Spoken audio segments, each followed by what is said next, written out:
Goddag. Vi har skulle lave et tværfagligt projekt omkring de tre fag, hvor vi har skulle inddrage idræt, SKP og pædagogik. Og vi har været ude på det her på den skole her, der hedder Minipyra, hvor alderen den er fra 6 til 12 år. Fra 6 til 12 år, og det er børn med adfærdsvanskeligheder og eller har dårlige sociale kompetencer. Og der har vi valgt en opvarmning, hvor det er, at vi har en fangelejr med, hvor vi har de her snore her bagpå, hvor de skal løbe rundt og fange, eller tage hinandens haler, og der går vi andre power med ind i lejren for, at det gør det sjovere for børnene, og for at vi kan være med i de her aktiviteter her. Vi har så lavet en forhindringsbane med en masse aktiviteter, hvor vi observerer børnene i hver eneste aktivitet, for at se, hvordan de reagerer de her aktiviteter her, og hvordan de har det med dem, om de er glade for de her aktiviteter, man kan se glæden ved de aktiviteter, vi laver. Og der har vi så delt de børn ud. De er 7 børn i den klasse der, hvor vi har delt dem op i grupper. 2 grupper, hvor de har en støtteperson for også pædagogiske assistenter, og så har de en støttelærer, eller en lærer fra deres klasse, til at støtte dem, fordi de her børn, de er nogle udadreagerende adfærd, og de har nogen, som de primært hele tiden skal kunne støtte sig op af og læne sig tilbage på, hvis de føler sig usikre i det her, så de ikke får de her adfærdsproblematikker. Og det skal vidt muligt være struktureret hele tiden. Og så har vi nogle mål, som vi gerne vil have fundet frem til her ved de her aktiviteter her, at de får nogle sociale og deres faglige kompetencer, de hele tiden bliver forbedret. Og de får et rigtig, rigtig godt gruppesamspil mellem klassen, og de trives bedre som klasse på den. Og så at de får nogle glæde ved de her aktiviteter her. Vi har så brugt feltobservationer, fordi vi er ude i virkeligheden, og det gør det sværere at kunne observere dem, fordi børnene bliver så udreagerende og godt kan lide at bevæge sig, og så fordi vi er på et ukendt sted, som vi ikke er vant til. Det er vores første aktivitet, som vi har lavet med Minipyra-klassen. Da det ikke var muligt at komme til at optage børnene derude, vil vi gerne vise denne aktivitet. Den første aktivitet er en blindeleg, hvor deltageren, den ene fra klassen, de er delt op i et makkerpar. Den ene får bind for øjnene, og den anden skal guide ham. På banen er der opstillet piktogrammer, så den dreng, som ikke har noget bind for øjnene, kan se, hvor han skal gå hen. Så man vil forestille sig, at han siger, gå lige ud, gå lige ud. Og i den her øvelse her, gå lige ud, gå lige ud. I denne øvelse her er det der, at vi fremmer hans høresans og hans lugtesans og følelsesans. Stop. Drej til højre. Stop. Gå lige ud. Og vi er også med til at støtte nogle af de her kropssanser og balancesanser, som vi har. Stop. Venstre. Lige ud. Den her forhindring er også med til, at vi gerne vil skabe, at de kan samarbejde i den her klasse her. Så selvom det er 2, der måske ikke snakker sammen hver dag, så er det med til, at de kan hjælpe hinanden, fordi de har et fælles mål. Stop. Så drejer du til højre. Stop. Lige ud. Så det er noget med, at de skal hjælpe hinanden hele tiden. Lidt venstre, lidt venstre.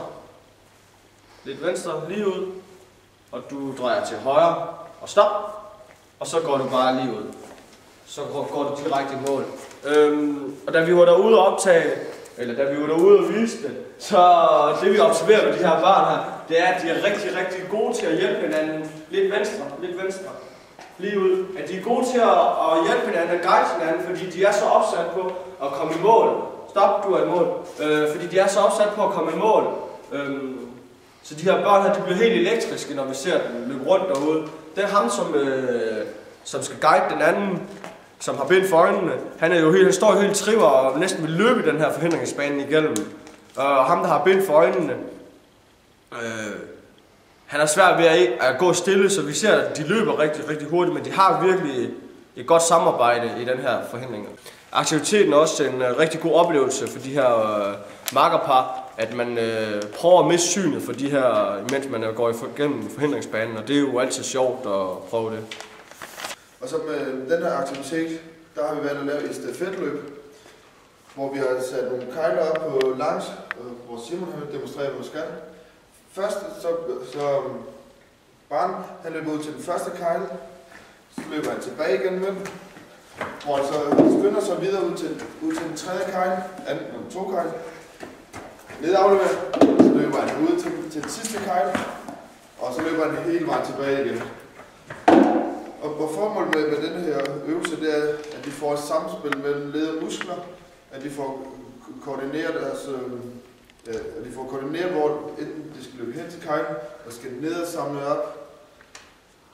Og så pludselig, så er der også en aktivitet, hvor de får medbestemmelse, fordi de er delt op i to grupper, og så normalt så skulle de så løbe ud, klare den næste, hvor den næste løber, og der får de medbestemmelse, fordi de selv får lov til at bestemme, hvilken rækkefølge det er, hvilken kejl de vil hente. Og så det vi har observeret på dem, det er en anden gruppe, som står og kigger. De står og hæpper helt vildt på dem og klapper af dem og råber, kom så. Også selvom det er en af pigerne, der løber, så er drengene de også helt vildt med at løbe, med at klappe og hæppe på vedkommende. En af aktiviteterne, vi lavede med de unge mennesker derude, er det store ringspil, hvor det gælder om at kaste en ærtepose ud i de her 5 ringe her. Og hver ring er markeret med et piktogram af et point. I vores tilfælde er det her, at de her unge mennesker, de skal kunne koordinere, hvor langt de skal kunne kaste. Så det er et samspil mellem muskler og led. Jamen, hvis de kaster for langt, så skal de lige pludselig koordinere til at kaste kortere.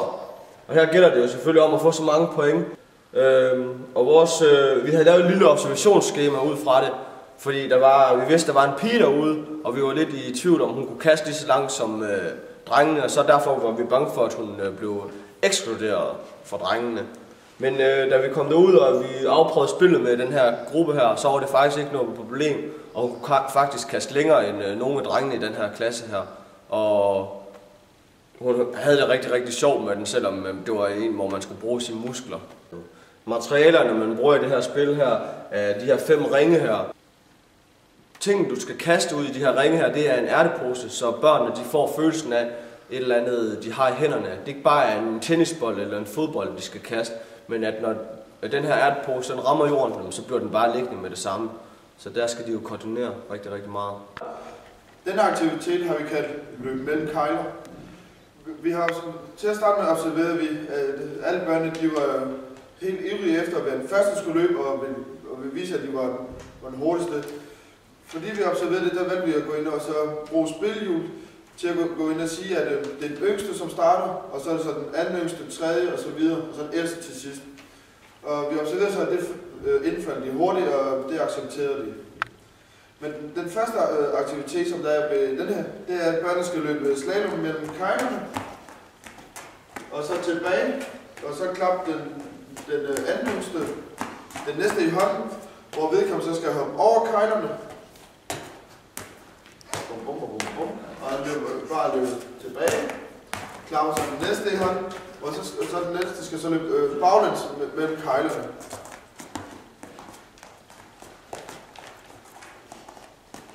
Og det ser rigtig flot ud. Og en af målene med det her, det er også lige så meget at få motorikken i gang, og få et samspil mellem led og muskler lige pludselig, og kognitiv, for lige pludselig skal de lave noget andet, end hvad den anden han skulle. Vi har så lavet en aktivitet, som også hedder quiz, hvor det er, vi har lavet nogle forskellige spørgsmål omkring dyr og fodboldspillere og andre fodboldfænomener. Men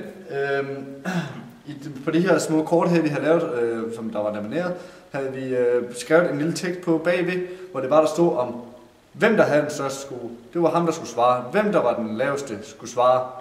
Så alle sammen blev en del af det her, eller hvem der var den yngste eller den ældste. Og der var der for eksempel, der havde vi en episode med en dreng, som den yngste blev sur over, at den ældste dreng ikke kunne svare på et fodboldspørgsmål, eller var verdens bedste fodboldspiller. Og der vidste den mindste dreng så, at det var Messi, og den ældste dreng, han valgte så at svare Ronaldo. Så den lille dreng, han blev rigtig, rigtig sur, og han vendte sig, og han var på vej væk fra selve aktiviteten. Og der gik vi så ind og spejlede ham og sagde, at vi kan godt se, at du er sur, vi kan godt se, at du føler det her. Men da vi ikke kunne komme nok ind til ham, så var det, at vi lavede det her kollegabyt her. Så hans faste lærer, han kom hen til ham, og fik ham ligesom stille og roligt med ind i den her aktivitet igen her, og vi har så lavet sådan nogle feltobservationsskema, hvor det var, at vi kunne se, om børnene de følte sig, at de var med i det her, var spørgsmålene for svære for de her børn her i den alder her. Følte de sig stadig med i det, og var de fokuserede de, når det var, der blev stillet spørgsmål, og var de gode til at samarbejde i de her muligheder her, og var der en, som der tog en lederrolle i det her, og sagde, at det her det skal være svaret. En af aktiviteterne var også for at styrke deres faglige kompetencer, og der har vi lavet et puslespil. Da gruppen kommer herover, ligger puslespillet spredt ud med brikkerne på denne måde her, og med nogle regnestykker ind i puslespillet. Hver person i denne gruppe her skal så, eller hele gruppen får lov til at regne de her regnestykker ud ved at vende en brik, og lad os sige, der står 68 bag på den her, så må vi jo så regne ud, men hvorfor en er 68? Og da vi observerede i den her gruppe her, da de spillede spillet, var det faktisk sådan, at selvom det var ikke de ældste, der tog den her lederrolle, selvom det var dem, man lige ville gå ud fra, der kunne alle regnestykkerne. Selv de yngste i klassen, de kunne faktisk også godt de her regnestykker på et OK niveau i forhold til deres alder. Så deres faglige kompetence er faktisk rigtig dygtige, og de er faktisk, igen, det er det der med, at de er så glade for konkurrence, jamen, fordi vi står der og siger, jamen, kan I gøre det på tid, så er det med til at motivere dem på at regne hurtigere. Og der så vi faktisk, at alle i den her gruppe, i begge grupper, var inkluderet. Og det var en rigtig god måde at øve deres faglige kompetencer. I dette spil her kan vi også bruge spillehjul, som vi har brugt mange gange. Lad os sige, at et af børnene tager en lederrolle i at kunne svare på alle regnestykkerne. Kan vi gå ind som pausecenter og sige, men det næste spørgsmål skal den yngste svare på. Det næste spørgsmål skal pigen med rødt hår svare på, for at få inkluderet så mange som muligt i dette spil. Vi har så lavet som den sidste aktivitet, en multibane, som er, at hvor de starter herfra, og der skal de så løbe over en bum, hvor de skal balancere sig hele vejen over. Og hvis de falder ned, så skal de bare komme op igen på bummen, og så fortsætte. Og da det så er, at de er færdige med den, så løber de så videre til næste, hvor de skal over en hæk, og hvor de så skal under en hæk, og så skal de over en igen og under. Og derefter så fortsætter de ned til den tredje udfordring i denne aktivitet her, som er, hvor de skal kaste 3 pinde ind i de her 3 cirkler her, og hvis de ikke rammer alle 3 cirkler her med de pinde her, så er det også helt okay, og så er det til sidst skal hen og sparke til en fodbold, hvor vi har placeret 2 kejler i mål, hvor de så skal se, om de kan få koordineret deres skud helt ud til stolperne. Og hvor stor tvivl ved den her aktivitet her var, at vi var nervøse for, at de ikke kunne stå stille, at deres tålmodighed ikke var god nok til det her. Men vi oplevede, at en positiv måde det her foregik på, fordi at børnene de kunne godt stå og vente, selvom de var ivrige efter at komme afsted. Men vi startede også med at fortælle dem, at den her aktivitet her ville vi gerne give dem lov til at prøve 2 gange, hvis det var en succes. Og det viste sig så at være en succes, og så var vi også meget nervøse for, hvis det nu var, at en af børnene ikke ramte de her 3 ringe her med de pinde her, eller at de ikke ramte mål for den til skyld, at de så blev sure og begyndte at gå ud deres vej. At børnene de blev sådan frustreret over, at de ikke ramte målet, men alligevel så gik vi ind og sagde, at det er helt okay, og du får en chance til. Og det gjorde, at de tænkte, nå ja, det er rigtigt. Og så løb de hele vejen rundt igen for at skynde sig, for at kunne få en tur til. Og vi observerede, at børnene de var rigtig, rigtig glade for den her, og vi prøvede den flere og flere gange end de 2 gange, som vi har snakket om. Fordi børnene de var så vilde med den her aktivitet her. Til sidst så har vi lavet en lille evaluering over vores projekt på Minipyr. Og et af vores mål vil jeg jo lige gennemgå, om vi synes, vi har fået det her gruppesamspil ude i klassen. Fordi vi havde jo sådan lidt en problemstilling med Minipyr, fordi det alle sammen er de her adfærdsvanskelige børn. Om de kunne samarbejde, og om de kunne overhovedet finde ud af at løse en opgave i en gruppe. Og det vi observerede ude i det her, til den her aktivitetsdag, vi havde med dem, det var faktisk, at de kunne sagtens løse alle opgaverne sammen, og de var rigtig dygtige til at hjælpe hinanden i de opgaver, de blev stillet for. Og selvom at de var måske 3 eller 4 til en opgave, men så var de gode til at have den her tålmodighed for hinanden og vise respekten at de skulle løse opgaven sammen. Vi havde også et andet mål, der hedder social og faglige kompetencer, og det synes vi lykkedes suverænt for dem. De hyggede sig sammen, de havde det sjovt sammen, de grinede, og mange af drengene de konkurrerede faktisk også mod hinanden, for lige at se, hvem der kunne overgå. Og de faglige kompetencer, det løste de også suverænt. De løste alt det skulle, lige fra hovedregning til at de skulle løbe, til at de skulle balancere, til at hjælpe hinanden, da de skulle gå blinde, og til at koordinere ens kast og med hjernen, og det er klart, det er perfekt. Og så har vi endnu et mål, som vi gerne vil have frem til, eller vi vil komme frem til, det var, at de viste glæde ved de her aktiviteter, vi nu har lavet. Og det gjorde de helt sikkert. De var glade hver gang de lavede de her aktiviteter her. De brugte jo selvfølgelig deres store muskelgrupper her, som er med til at give en kemisk reaktion ind i deres krop, hvor de udgiver nogle endorfiner, som giver en glæde ved, at man nu gør, at man bruger kroppen. Og ellers, som sagt, var de jo rigtig glade for de her aktiviteter. Det viste vi især ved den sidste aktivitet.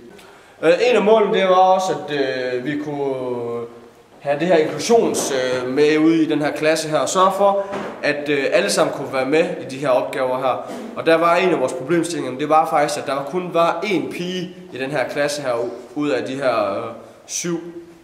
Kunne vi få hende med i de her drengeaktiviteter, såsom at sparke til fodbolden, hoppe over hække og sådan nogle ting her.